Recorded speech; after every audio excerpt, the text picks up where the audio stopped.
Afternoon friends. सबसे पहले मैं जेके एलिस इंस्टीट्यूट का शुक्रगुजार हूँ। I am very thankful to this institute कि उसने मुझे ये मौका दिया। आज का जो टॉपिक है वो स्पेसिफिकली उन बच्चों के लिए है जो अराउंड 366 हैं, जिनका आरजेएस में अभी मेंस में सिलेक्शन हुआ है। हालांकि although apart from those people, other students who are also watching this video, उनको ये पता चलेगा कि किसी भी जुडिशियल एग्जाम में जो जुडिशरी के बेस्ड एग्जाम्स हैं उसमें क्लियर होने का क्या पैरामीटर्स होते हैं। आप जज कर सकते हैं कि वो पैरामीटर्स आपके पास हैं या नहीं। तो let's begin with the topic how to get selection in judiciary interviews, यानी कि what is the personality which is required to become a judicial officer, what they actually see it in you, वो क्या देखते हैं। तो सबसे पहली चीज जो आपको पता होनी चाहिए, हर जुडिशरी के अंदर इंटरव्यू का वेटेज है और इस वेटेज के अनुसार राजस्थान जुडिशरी में you have to score around 15 marks out of 35। हालांकि राजस्थान के अंदर कोई मिनिमम मार्क्स नहीं है, जैसे कि बहुत सी जुडिशरी में होता है। मिनिमम मार्क्स का मतलब ये होता है कि अगर आपको वो मार्क्स नहीं मिले तो आपके मेंस में कितने ही मार्क्स हों, इट हार्डली मैटर्स। लेकिन राजस्थान जुडिशरी के अंदर मेंस के मार्क्स प्लस इंटरव्यू के मार्क्स दोनों को जोड़कर मेरिट बनाया जाता है। तो अपन ने एक एवरेज मार्क्स कैलकुलेट किया है, ऑलमोस्ट है ना, रफली 45-46% आउट ऑफ 35। ये अपना टारगेट होना चाहिए। दैट मीन्स अगर किसी के भी 15 मार्क्स आ रहे हैं, इसका मतलब he is an average candidate, he is not extraordinary nor he is a bad candidate. He possesses those qualities which is required to be a judicial officer. जब आप सर्च करेंगे तो आपको बहुत कम मटेरियल अवेलेबल है जुडिशियल ऑफिसर्स की quality को लेते हुए।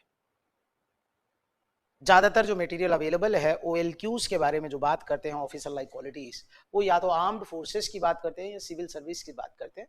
जुडिशरी वाला एग्जाम क्या है, थोड़ा स्पेशलिस्ट एग्जाम होने के कारण बहुत कम लोगों ने इस पे वर्क किया है। तो लेट्स सी। सबसे पहली चीज जो किसी भी जुडिशियल ऑफिसर में होनी चाहिए या एस्पिरेंट में होनी चाहिए, यानी कि जो बनना चाहता है judicial officer, he has to align himself with a judicial officer, यानी कि उसकी पर्सनालिटी वैसी होनी चाहिए जैसे कि एक जुडिशियल ऑफिसर की है। That is the job role. आपका जॉब रोल जो एक्सपेक्ट करता है उस तरह की आपकी पर्सनालिटी होनी चाहिए। तो sir this is the most important thing. कोई भी जुडिशियल ऑफिसर, कोई भी एस्पिरेंट, उसकी पर्सनालिटी इंट्रोवर्ट होनी चाहिए। इंट्रोवर्ट का मतलब ये है कि आप अपने आप को पब्लिक एक्सपोजर में नहीं आने देते। पब्लिक एक्सपोजर का मतलब आप ठीक है, you may be available in various events but you are not a person who goes around and likes to meet people. इसका मतलब ये भी है कि आप मटेरियलिज्म से भी थोड़े से दूर हैं। तो आपको ध्यान रखना है कि ये एक बेसिक क्वालिटी होती है इंट्रोवर्ट्स की। अब आप ध्यान से देखें, विभिन्न कॉम्पिटिटिव एग्जाम्स में विभिन्न तरह की क्वालिटीज की आवश्यकता है। ये सारी क्वालिटीज हमें होती है, कुछ क्वालिटीज ज्यादा होती हैं, कुछ क्वालिटीज कम होती हैं। तो जो क्वालिटीज अपने में कम है उन्हें एनहेंस करना होता है और जो जरूरत से ज्यादा है उसे थोड़ा सा रिड्यूस करना होता है। जो लोग आर्मी बैकग्राउंड को जानते हैं तो आर्मी के अंदर 4 सेट्स हैं, 4 सेट्स हैं और 15 ऑफिसर लाइक क्वालिटीज की बात करते हैं। उसी तरह सिविल सर्विसेज में भी ये जो 15 हैं प्लस एडिशनल 7 हैं जो माइनर सेट्स हैं। और जुडिशरी में भी जो हमने आइडेंटिफाई किया है, देयर आर 12 थिंग्स, 12 क्वालिटीज जो आपके इंटरव्यू में आप पे देखी जाती हैं। इसी के बेसिस पे आपका इंटरव्यू बेस्ड होता है। वो 12 क्वालिटीज आपके बायोडेटा से निकल सकती हैं। वो 12 क्वालिटीज में कुछ क्वालिटीज के एनालिसिस के लिए आपको सिचुएशनल क्वेश्चंस दिए जा सकते हैं और कुछ क्वालिटीज, क्योंकि स्पेशलिस्ट एग्जाम है, वो लॉ रिडन है। बेसिक क्वेश्चंस हो सकते हैं, आप जज क्यों बनना चाहते हैं, why you want to become जज, कोई भी आपकी जुडिशरी में नहीं है, why you want, what qualities you possess, ये सब बायोडेटा बेस्ड क्वेश्चंस है। लॉ बेस्ड क्वेश्चंस आपके हो सकते हैं जो आपकी नॉलेज को टेस्ट करते हैं। बताइए which is the latest amendment, ये भी हो सकता है। अगर कोई सुप्रीम कोर्ट ने रूलिंग दी है वो भी हो सकता है। और अभी जैसे कि कंट्रोवर्शियल इशू है ज्ञानवापी मंदिर का, उस पे भी आपका व्यू पूछा जा सकता है।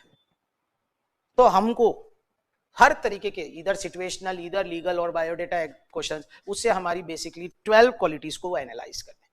तो let's understand what are those qualities.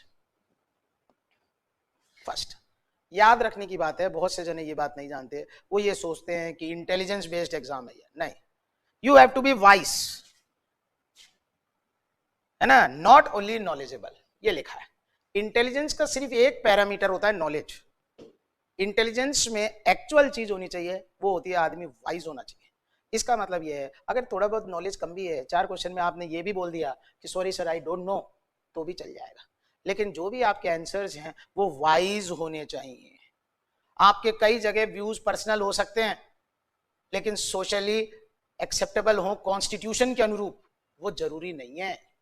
तो अपने को इंटेलिजेंस तो दिखानी है, उसमें कोई दिक्कत नहीं है, नॉलेज दिखाना है, लेकिन वाइसली रिप्रेजेंट करना है। सेकंड, आपका होना चाहिए जुडिशियल टेम्परमेंट। इसका मतलब आपको जो क्वेश्चन दिया गया है उसको आपका एनालिसिस होना चाहिए, ठीक है, उस क्वेश्चन को आप समझेंगे, उसको जस्टली एंड फेयरली डील करने का प्रयास करेंगे।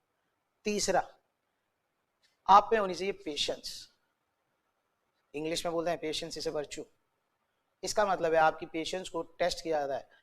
आपको सुबह से लेकर, है ना, बीच बीच में कॉफी और वो सब पिलाएंगे लेकिन बाहर बिठा के रखेंगे, तो आप में, है ना, आपकी 4 हरकतें ऐसी हो सकती है कि आप इनपेशेंट हो जाएं, है ना। तो थोड़ा सा अपने को क्या पेशेंस रखना पड़ेगा। एग्जॉस्ट नहीं होना है इंटरव्यू से पहले। वो जो 30 मिनट्स हैं उसमें आप बिल्कुल पेशेंटली डील करना है।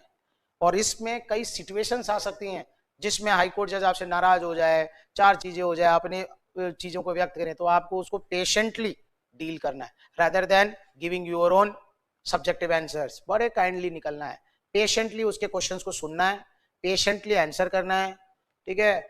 जो आपका वॉइस मॉड्यूलेशन है, वॉइस मॉड्यूलेशन का मतलब बोलने की जल्दीबाजी बोलने की आवश्यकता नहीं है। Everyone there is ready to listen to you. तेज बोलने की आवश्यकता नहीं है, एम्फेटिकली बोलने की आवश्यकता नहीं है, ज्यादा ओवर एक्सप्रेसिव होने की आवश्यकता नहीं। These are all bad qualities for a जज, है ना, जबरदस्ती के हाथ के एक्शन और जल्दी जल्दी बोल रहे हैं। Just be patient, just speak patiently, everyone is there. फिर चौथी थी, वो जो देखते हैं वो है एथिक्स।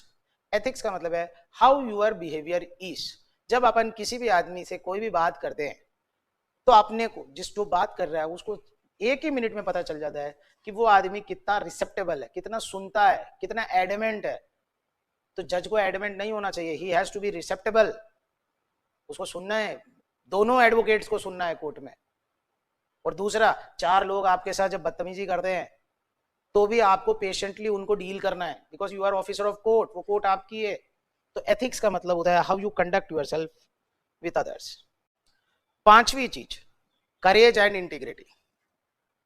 देखिए सर, जब आप इंटरव्यू के अंदर कोई भी क्वेश्चन को डील करेंगे, स्पेशली जो कि सिचुएशनल क्वेश्चन है, तो ऐसा हो सकता है कि जो बोर्ड हो वो आपसे डिसेंडिंग व्यू रखे।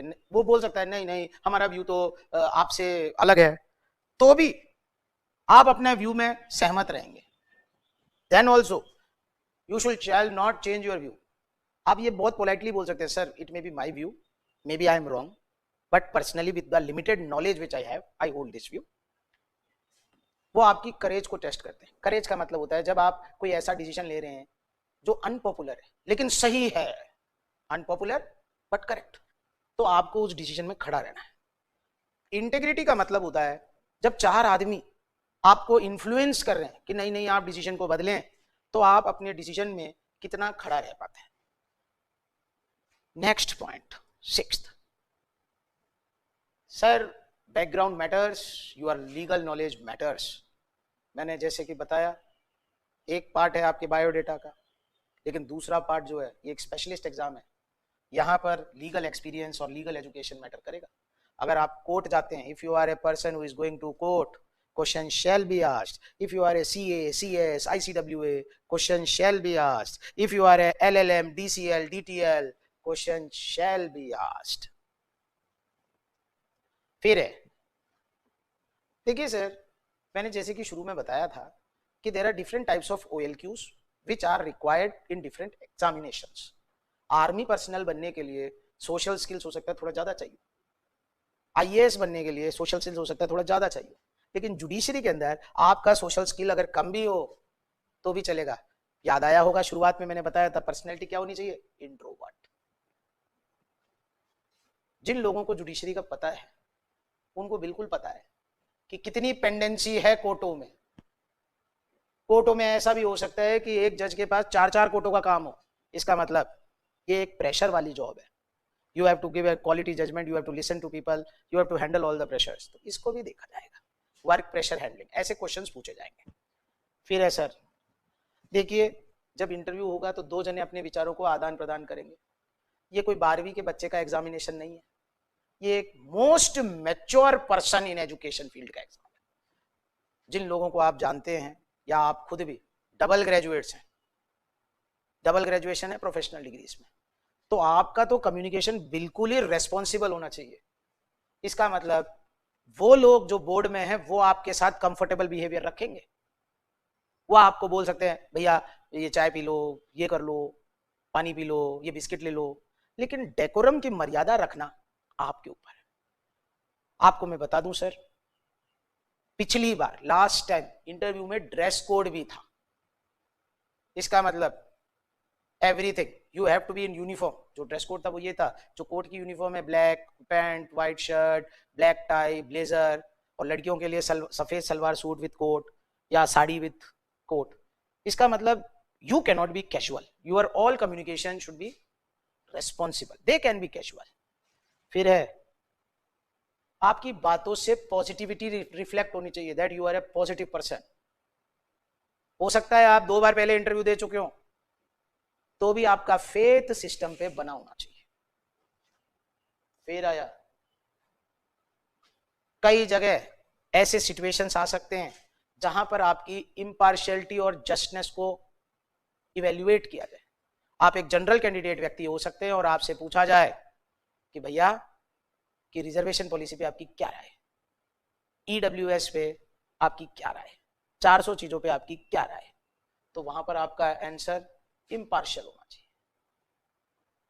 4 जगह जब आप लॉ में बात करेंगे, 400 जगह बात करेंगे, तो आपसे जब क्वेश्चन पूछे जाएंगे तो वो सारे क्वेश्चंस क्या होने चाहिए, reasonable, as a reasonable person. इन 12 क्वालिटीज को जुडिशरी में काफी महत्ता दी जाती है। दे आर वेरी, आप जब इंटरव्यू बोर्ड फेस करेंगे तो the board makes you very very comfortable. ये आप में से बहुत से जनों ने जिन्होंने इंटरव्यू नहीं दिया होगा उनको ऐसा लगता है पता नहीं क्या हो रहा है, लेकिन जब आप उसके अंदर जाएंगे और 2 मिनट लगेंगे तो आपको बहुत ज्यादा कंफर्टेबल महसूस कराया जाएगा, जिससे कि आपकी पोटेंशियल फुल निकल के आए। अगेन बेस्ट ऑफ लक मेरी तरफ से एंड थैंक यू। हम लोग जितने भी कंबाइंड इंटरव्यू क्लासेस वाले हैं 15 दिन का एक प्रोग्राम लॉन्च कर रखा है। बहुत से जने जुड़ चुके हैं, बहुत से जने अभी जुड़ेंगे। ठीक है, आशा करता हूँ ये वीडियो आपके लिए लाभप्रद रहा होगा। If there is any other query, this is our phone number, this is our classes, we will see you. Thank you.